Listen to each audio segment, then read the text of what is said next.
ہمارا خاندانی نظام ہمارے معاشرے کی وہ بنیادی اکائی ہے کہ اگر خاندانی نظام محفوظ رہتا ہے، صحت مند ہے، تو وہ معاشرہ بھی محفوظ رہتا ہے، وہ سوسائٹی بھی محفوظ رہتی ہے۔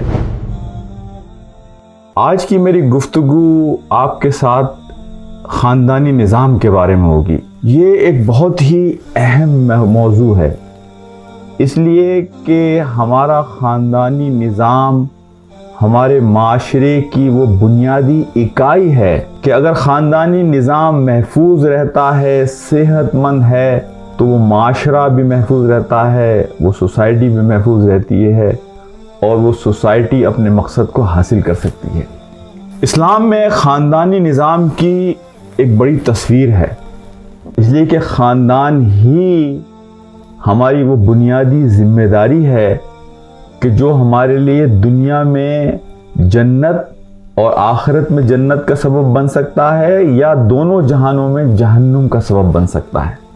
جس طرح نبی پاک صلی اللہ علیہ وسلم کی حدیث ہے، جس طرح چرواہا اپنے ریوڑ کا ذمہ دار ہوتا ہے، اسی طرح ہم اپنے زیر اثر لوگوں کے ذمہ دار ہیں کہ اللہ کے یہاں ہم جواب دہ ہوں گے۔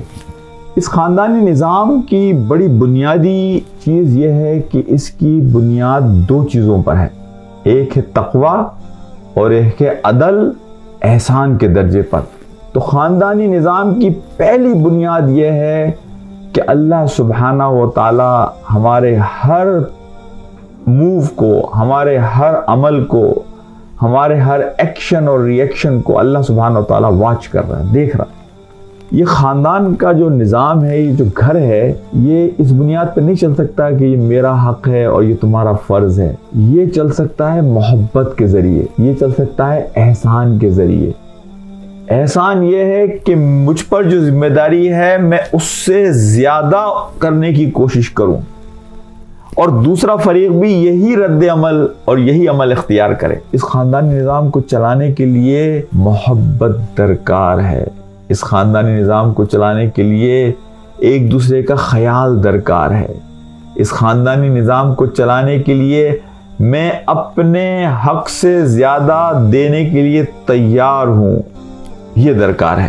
یہ شادی میں جب میاں اور بیوی آپس میں جڑتے ہیں تو ان کا آپس میں جڑنا ایک ایسی خاندانی نظام کی بنیاد ڈالتا ہے کہ جو اللہ کے خوف پر ہوگا، جس کی نظریں دین کی بڑی تصویر پر ہوں گی۔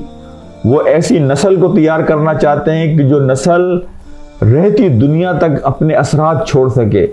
اسی لیے نیپولین ایک بات کہتا تھا کہ مجھے اچھی مائیں دو تو میں تمہیں اچھی نسل دیتا ہوں۔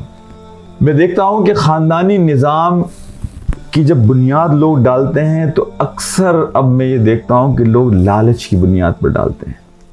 کوئی خوبصورتی دیکھتا ہے، کوئی مال دیکھتا ہے، کوئی خاندان دیکھتا ہے۔